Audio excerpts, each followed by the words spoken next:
আমাদের বাসার উপর দিয়ে হেলিকপ্টার যাইতো এন্ড গুলি আমরা দেখছি, আমরা বারান্দায় বসে আছি। টিভি হারুনের সাথে আমার পরিচয় সেভাবে নেই। বাংলা ব্লকেডের সময় দাঁড়াইছিলাম মৎস্য ভবনের সামনে। Hello, this is Geetiara from Centris Nation. Today we have with us a prominent public figure who is a very popular content creator. Along with that, he is a Dhaka University student who was a very powerful voice during the July uprising in 2024. Yes, you've guessed it right. Today we have with us Mr. Farhan Sadeh, someone whom you also known as Lilliput Farhan. Hello, Bhaiya. How are you? I'm fine. What about you? I'm doing really great. We are really happy to have you with us on this show today. So we've seen you in the July uprising protest. I would like to ask you, as a Dhaka University student and a content creator, as a citizen of Bangladesh, how did you initially feel motivated to join this July uprising? At first, I would like to speak in Bangla because I have never told anything about July in this 1 year, in any interviews or in any school or colleges or universities or in any seminar. So I would like to say everything from my heart with the language Bangla. So thank you. Actually, যখন আমাদের আন্দোলনটা start হয়েছিল তখন সেটা ছিল কোটা আন্দোলন। তো যখন কোটা আন্দোলনটা আসলো, আমি যদি একটু একটা কথা অ্যাড করব, আমি ঢাকা বিশ্ববিদ্যালয়ে ভর্তি পরীক্ষা 193তম হয়েছিল। আমি ক্যাডেট কলেজে পড়াশোনা করেছি, আমি বোর্ড 5th হয়েছি।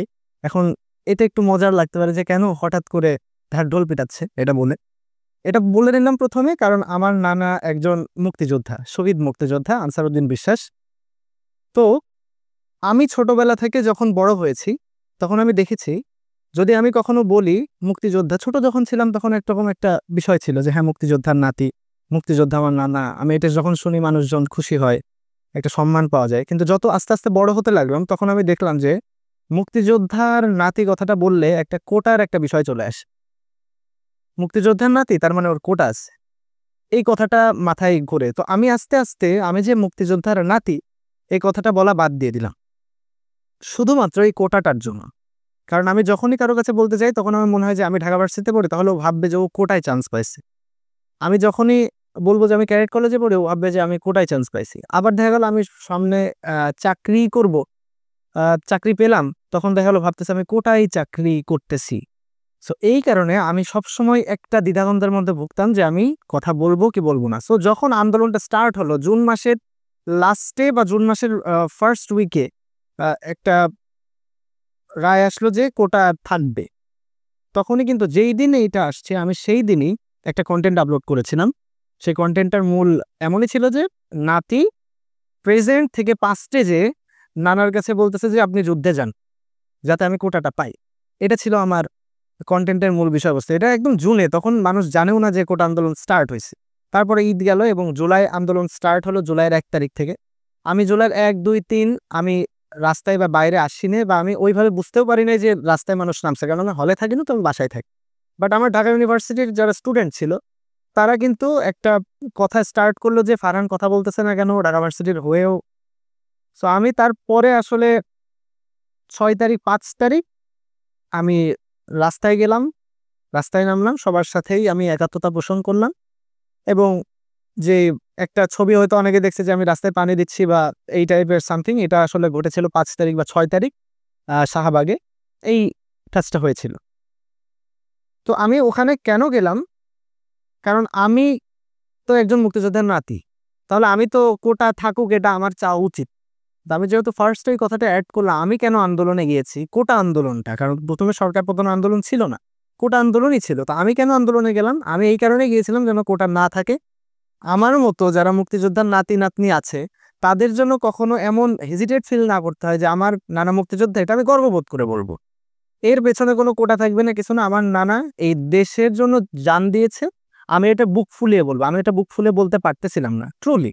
সো এই একটা মাত্র কারণে আমি আন্দোলনের সাথে যুক্ত হই, যেন দেশে কোটা না থাকে। আমি আমার ব্যক্তিগত কথাটা বলতেছি, অন্যরা চাকরির জন্য গেছে, এই জন্য গেছে, ওই জন্য। কোটা থাকলে তো আমারই আরো বেটার হয় যে এটা হয় ওটা হয়। কিন্তু এই কারণে আমি ফার্স্টে আমার রেজাল্ট পজিশনসগুলো বললাম, আমার ওভারঅল থিঙ্কিংটা বললাম, আমি কেন আন্দোলনে গিয়েছিলাম জুলাই মাসের 1-2 তারিখে বা জুন মাসের সময় আমি কেন কন্টেন্ট আপলোড করেছি।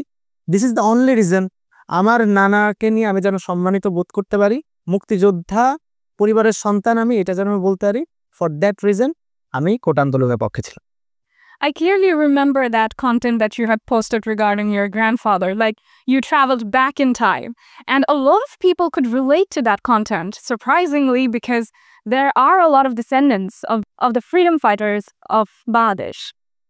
So it's quite interesting how people can always relate with your contents. So when your family saw you post such contents and also the movement started to begin, how did their perspective change? How did it personally affect you and your peers' mindset and perspective regarding this movement?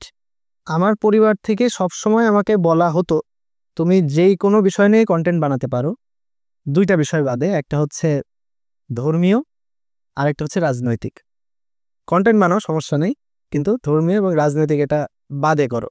অনেকের ক্ষেত্রে দেখা যায় যে content creation বা এইগুলো কেন করতেছে, কারণ আমি ছোটবেলা থেকে আসলে কন্টেন্ট, স্টেজে গান করা, কবিতা আবৃত্তি করা, এগুলো আমার ভালো লাগতো। সো তারা জানতোই যে আমি কন্টেন্ট ক্রিয়েশনটা করবোই। সো যখন জুলাই এইটা স্টার্ট হয়েছে, আমি ওই কন্টেন্ট পোস্ট করছি, তখন তারা একটু বলছে যে তুমি যেন বেশি কথা বলো না, তুমি যেন বেশি আন্দোলনে যেও না, তুমি যেন বেশি কিছু করো না। এমনকি এখনো আমাকে বলে যে যা করছো, এখন আর কিছু করো না, এখন সাইলেন্ট হয়ে যাও, এটা এখনো বলে। কিন্তু যখন দেখা যায় যে বাইরে গেলে যারা ইয়ুথ আছে বা দেখা গেল যে অনেক মুরব্বী টাইপের লোকও আছে, আমি এই অফিসে যখন উঠতেছিলাম, একটা মহিলা চায়ের দোকানে বসে আছে। আমি আনবিলিভেবল, আমি কোনোদিন ভাবিও নেই যে উনি আমার ভিডিও দেখতে পারে। চায়ের দোকানে বসে আছে একটা মহিলা, হয়তো বা উনি কিপার বা যিনি চায়ের স্টলে কিপার তার ফ্রেন্ড হতে পারে। তিনি বলতেছে আপনি ভিডিও বানান না, ভালো লাগে। তাই বলে আমার সাথে হ্যান্ডশেক করলো, আমার খুব ভালো লাগছে। সো এই যে অনেকে যে আব্বুর কাছে যখন বলে বা মায়ের কাছে বলে আপনার ছেলে তো খুব সাহসী, আপনার ছেলে, বা এখন যারা রাজনৈতিক নেতা আছে বা এখন যারা রাজনীতি করে এলাকায়, তারাও যখন আমারে রেকগনাইজ করে, আব্বুর কাছে বলে যে আপনার ছেলে, তো সেটা পছন্দ করে। কিন্তু তারা চায় না, তারা শুধু চায় যে ছেলেকে সম্মান করুক বা ছেলেকে নিয়ে প্রশংসা করুক, কিন্তু রাজনীতি নিয়ে যেন কথা না বলে, এটা তারা সবসময়ই চায়। Back during those days, those critical days, in fact, before I speak about those critical days, we've seen a very big boost in the acknowledgement of content creators and YouTubers by the government as well as by the private sector of Bangladesh, especially the government. Do you think during those acknowledgements, as a content creator, you and your colleagues or your acquaintances had to face a different kind of fear and struggle during the movement while speaking up against the quota system? How did you tackle that? So আন্দোলনের সময় যেটা হয়েছে, আপনি কথা বলতে পারবেন না তখন যখন তার এগেনস্টে কথা বলতে পারবেন না। ধরেন আপনার সাথে আমার সম্পর্ক ভালো, তখন আপনি আমার এগেনস্টে কিছু বলার আগে দুইবার ভাববেন যে এটা কি উচিত হবে কি হবে না। তো যেহেতু আমাকে হয়তো বা আওয়ামী লীগের বা ওই বড় পর্যায়ের অনেকে চিনতে পারে কন্টেন্ট বানায় দেখে, কিন্তু আমি তাদেরকে অ্যাকচুয়ালি ওইভাবে চিনতাম না, বা আমি তাদেরকে ওইভাবে গুরুত্বও দিতাম না, বা আমি কাউকে এখনো কোনো গুরুত্ব দেই না ট্রুলি। যেটা কারণ আমি আমার মতো থাকি, আমি আমার মতোই চিন্তা করতে পছন্দ করি। যেটা আমার ভালো লাগলো আমি বললাম, ভালো লাগলো না বললাম না। সো কে কি ভাবলো, কে কি করবে, এটা আমি সেভাবে চিন্তা করি না। তাদের সাথে যেহেতু আমার সম্পর্ক ওইভাবে কানেক্টেড ছিল না, দেখা গেল ডিবি হারুনের সাথে আমার পরিচয় সেভাবে নেই, ছাত্রলীগের সভাপতির সাথে আমার সম্পর্ক সেভাবে নেই, সে আমাকে চেনে হয়তো ক্যাম্পাসেরই, তো ঢাকা ভার্সিটির হয়তো। তবে যেটা হয়েছে ফ্যামিলিতে আমার মায়ের কাছে রিপোর্ট আসছে, আব্বুর কাছে রিপোর্ট আসছে যে ছেলেকে এটা থামাইতে বলার, এটা ঠিক হচ্ছে না এটা। বাট আমার কাছে ডিরেক্টলি ওই সময় হয়তোবা আসতে চাইছে বা আমার সাথে কানেক্ট হওয়া বা আমার সাথে কন্ট্যাক্ট করা একটু টাফ। আমার সাথে কন্ট্যাক্ট করতে গেলে একটু প্যারা খাইতে হয় অনেকেরই। I think your family also plays a big role in that. I mean, they had received the complaints, but it never reached to you. আমার কাছে আসছে, অবশ্যই আসছে। আমাকে সবসময় বলা হয়েছে যে প্লিজ হয়েছে, এখন থেমে যাই, এখন থেমে যাই। কিন্তু আমি আসলে যেটা আমার মন চাই, যখন আমি কখনো কারোর কথা শুনতে, আর যদি কেউ আমাকে একটা জিনিস নিষেধ করে, তার মনে হয় যে এটাই করতে হবে। সো এটা আমি একটু বেশি করে ফেলি, তখন দেখা যায়। তো যেটা আমার কাছে সত্যি বা ঠিক মনে হয়েছে আমি সেটা তখন করেছি। কে নিষেধ করলো কি না করলো, কে কি ভাবলো, এটা আমি ভাবতে যাই নাই। You were a part of this movement before it even took the rhythm, right? So, especially during the blackout, during the curfew, what were the restrictions that you faced and how did you overcome that, especially as a content creator? যখন curfew হলো, যখন internet blackout হয়ে গেল, তার কিছুক্ষণ আগে ঢাকা বিশ্ববিদ্যালয় থেকে আমার বাসা ঢাকা বিশ্ববিদ্যালয় হলের একদম পাশেই। সো আমি তখন বুঝতে পারতেছি যে ক্যাম্পাস থেকে পোলাপানদের বের করে দেওয়া হচ্ছে।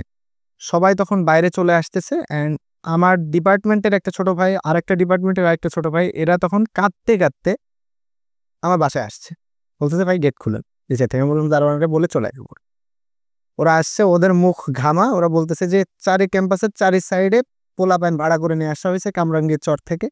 এরা দাঁড়ায় আছে, এরা প্রবলেম করতেছে। আমরা আসার সময় মানে কেমনে যে এখানে আসছি, পুরো ফোন চেক করা হয়েছে, ফোনের সবকিছু ডিলিট করে তারপরে আসছি। ক্যাম্পাস থেকে বের করে দেওয়া হচ্ছে। পুলিশ, আর্মি হয়তো যায়নি, বিজেপি গেছে। ওরা জেনে ক্যাম্পাস থেকে 18 তারিখ, আমার যত মনে পড়ে 18 তারিখ ক্যাম্পাস থেকে সকলকে বের করে দিল। সকলকে বের করে দেওয়ার, ওরা ক্যাম্পাস থেকে বের করতেছে, আবার ক্যাম্পাসের বাইরে দাঁড়ায় আছে ছাত্রলীগ, বা ছাত্রলীগ হোক বা আপনার কামরাঙ্গীর চর থেকে ভাড়া করে ওদেরই লোকজন হোক, দাঁড়ায় আছে। ক্যাম্পাস থেকে বের হলে আবার মারতেছে। ওরা দৌড়ায় টোড়ায় কোনোভাবে পালাইছে, সবাই চলে গেছে। আমার বাসা যেহেতু ক্যাম্পাসের একদম সাথে, আমার ধারণা যে মানে ঢাকা ভার্সিটির কেউ যদি সবচেয়ে কাছে ছিল আন্দোলনের মধ্যে, সেটা আমি ছিলাম। আর আমার সাথে যে ছোট ভাইরা ছিল, ওরা বাসায় আসছে। দেন আসার পরই আমাদের ইন্টারনেট ব্ল্যাকআউট শুরু হইলো, সন্ধ্যার থেকে শুরু হইলো। তার আগে যেহেতু সবাইকে বাসায় পাঠিয়ে দিচ্ছে আমরা, দেন অ্যাকচুয়ালি বাঁচবো কি বাঁচবো না এমন একটা চিন্তা আসছিল যে এখন আসলে যদি ইন্টারনেট বন্ধ করে তাহলে ঢাকা ভার্সিটির কে কে এই সাইডে আছে, এদেরকে হয়তো ধরা হবে, কিছু করবে। মানে তখন তো এক এক রকম চিন্তা, মানে ওটা যে ট্রু এমন না, মানে আমরা ভাবতেছি এটা। আর ফ্রেন্ডদের কল দিচ্ছি, ভালো থাকিস বা এই টাইপের কথা বলতেছি, কান্না আসতেছে, এটা হচ্ছিল তখন। অ্যান্ড ওই সময়টাতে অ্যাকচুয়ালি আমার কোনো কন্টেন্ট ক্রিয়েশন মানে আর করতে পারবো কিনা এমন চিন্তাও আর নাই, কারণ আমি তো ইন্টারনেটই নাই। সো আমাদের যেহেতু কাজ, আমি তো টিভি চ্যানেল না, সো আমার ইউটিউব, টিকটক, ইনস্টাগ্রাম, ফেসবুক সব বন্ধ। আমি এখন কোনোভাবেই নিউজ সার্কুলেট করার কোনো অপশনস নাই, কিছু করারই আমার হাত পা বন্ধ। এখন আমি কি করতে পারি, যে কি হচ্ছে এটা জানতে পারি। সো আমি যেহেতু ক্যাডেট কলেজে পড়েছি, তো আমার অনেক বন্ধু বান্ধব আছে, ওরা এখন আর্মি অফিসার। তো আমার বন্ধু ইফতেখার এই শিল্পকলা একাডেমির এই সাইডটার দায়িত্বে ছিল, আমাদের ঢাকা ইউনিভার্সিটি এই দায়িত্বে। ওর কাছে কল দিয়ে একটু শোনা। যার ভাই ছিল, সে এখনো আছে, আর্মিরা কিন্তু একটা বড় রোল প্লে করছে। উনি ছিল যে এখানে কি হচ্ছে অ্যাকচুয়ালি, মানে আমি যা শুনতেছি ক্যাম্পাসের মধ্যে নাকি ওই দিন শোনা যাচ্ছিল ক্যাম্পাসের মধ্যে মানুষ মেরে ফেলতেছে। তো আমি আসলে তখন এনশিওর করতেছি যে ভাই আসলে কি ট্রু, এমন কিছু হচ্ছে। যখন শুনতেছি যে না, তখন আবার যারা প্যানিক করতেছে বা কল দিচ্ছে তাদেরকে জানাচ্ছি না, এমন কিছু হচ্ছে না। মানে জাস্ট ফোন কলে মানুষকে এনশিওর করা, এর বাইরে ম্যাস পিপলকে জানানোর মতো তখন কোনো সিস্টেমই আসলে আমার কাছে ছিল না, বা আমি সেটা করতে পারিনি। Just Feel very restricted during that time. What was that emotion like? ইমোশনটা তখন যেমন ছিল যে রেস্ট্রিক্টেড তো ছিলামই, মনে হচ্ছিল যে একটা 90 দশক বা 80 দশকে ফিরে গেছে। হয়তো বা আপনিও সেটা ফিল করতে পেরেছেন। আমি কখনোই গল্পের বই খুব একটা বেশি পড়ি না, কিন্তু ওই সময়টাতে আমি অনেক বেশি বই পড়া স্টার্ট করেছিলাম। আমার মনে হচ্ছিল যে হয়তো বা যদি ইন্টারনেট না থাকতো আমি হয়তো কবি সাহিত্যিক হতাম, কন্টেন্ট ক্রিয়েটর না হয়ে। Absolutely. বই পড়তাম হয়তো। তো আমি বই পড়া শুরু করলাম, বাট বই পড়ার মধ্যে মাঝে সাঝে এটা দেখতাম দুপুরবেলা 19 তারিখ, 20 তারিখ, 21 তারিখে দুপুরবেলা আমাদের বাসার উপর দিয়ে হেলিকপ্টার যাইতো অ্যান্ড গুলি আমরা দেখছি। আমরা বারান্দায় বসে আছি, 3-4 জন, যেহেতু ঢাকা ভার্সিটির 2 জন, আমি, আমার আরেকটা ফ্রেন্ড, ও ঢাকা ভার্সিটির না, আমরা 4 জন আছি বাসায়। সো আমাদের সবসময় ভয় যে যদি কখনো কেউ আসে, হঠাৎ হেলিকপ্টার আসে, গুলি হয়। আমরা তখন জানিও না যে পুরো ঢাকাতেই এমন হচ্ছে, গুলি করা হচ্ছে হেলিকপ্টার থেকে। আমাদের বাসার উপরে প্রত্যেকদিন নিয়ম করে দুপুরবেলা এমন হেলিকপ্টার উঠতো, আর 2-3টা করে গুলি, সেটা ফাঁকা গুলি হোক, রিয়েল গুলি হোক। যেহেতু আমরা এখন জানি, তখন তো আমরা জানি না ওটা ফাঁকা গুলি না সাউন্ড গ্রেনেড না গুলি। যেহেতু এখন আমরা রিয়া গোব্বা অনেকের কথা শুনেছি যে যারা কিন্তু বারান্দা থেকে, ছাদ থেকে মারা গেছে। সো এখন আমরা বুঝি যে আসলে ওটা গুলিই ছিল। তো সেই গুলির শব্দটাও শুনতে হইতো, বারান্দা থেকে দেখতাম। সো এই আর কি, তখন একটা অবরুদ্ধ situation. What was the most powerful or transformative moment that you experienced during this protest? 14 July যখন সন্ধ্যার দিকে তৎকালীন প্রধানমন্ত্রী শেখ হাসিনা, একটা সাংবাদিক হঠাৎ দাঁড়িয়ে বলল যে, ওই সাংবাদিকটার নাম আমি জানি না, তিনি আসলে সবকিছু চেঞ্জ করছেন আমার কাছে মনে হয়। তিনি দাঁড়িয়ে বললেন যে রাজাকারের সন্তানরা কি কোটা পাবে বা এমন কিছু। এরপরে প্রধানমন্ত্রীও এটা বলল, রাজাকারের নাতিপুতিরা পাবে কি, এই টাইপের একটা ডায়লগ তিনি দিছিলেন। এরপর সন্ধ্যা বা তার পর থেকে ঢাকা বিশ্ববিদ্যালয়ের অ্যাম্বিয়েন্টটা চেঞ্জ হয়ে গেছিল। যদিও আমি ক্যাম্পাসে ছিলাম না, আমি ছিলাম বাসায়, আমার বাসা কাটাবনে, যেহেতু আমি ওখান থেকে অতটা বুঝি নাই। পরে রাত 11টা 11:30 যখন বাজে তখন দেখতেছি যে মেয়েরা হল থেকে বের হয়ে যাচ্ছে এবং স্লোগানের শব্দ বাসা পর্যন্ত আসতেছে, মেয়েদের চিল্লানোর শব্দ। প্রত্যেকটা হল থেকে মেয়েরা আসতেছে, তুমি কি আমি কে, রাজাকার রাজাকার, স্বৈরাচার স্বৈরাচার, দেশটা কারো বাপের না, এই স্লোগানটা শোনা যাচ্ছে আমার। তাহলে টিএসসিতে এই শব্দ হচ্ছে, নীলক্ষেত মোড় থেকে এই শব্দ হচ্ছে, বোঝা যাচ্ছে। দেন আবার আমরা ক্যাম্পাসে যে দেখলাম যে কি হচ্ছে, ফুললি চেঞ্জ। মানে সবার তখন বিষয়গুলো, মানে ওই জায়গাটাতে মনে হয়েছে যে কিছু একটা হইতে যাচ্ছে এখন, মানে কিছু একটা প্রবলেম ঘটে গেছে তখন। মানে সবার গায়ে লেগে গেছে যে এতক্ষণ। কারণ আমি বাংলা ব্লকেডের সময় দাঁড়িয়েছিলাম মৎস্য ভবনের সামনে, পোলাপানের সাথে খাওয়া নেয় দাওয়া নেই, সবাই সরকারি চাকরির জন্য।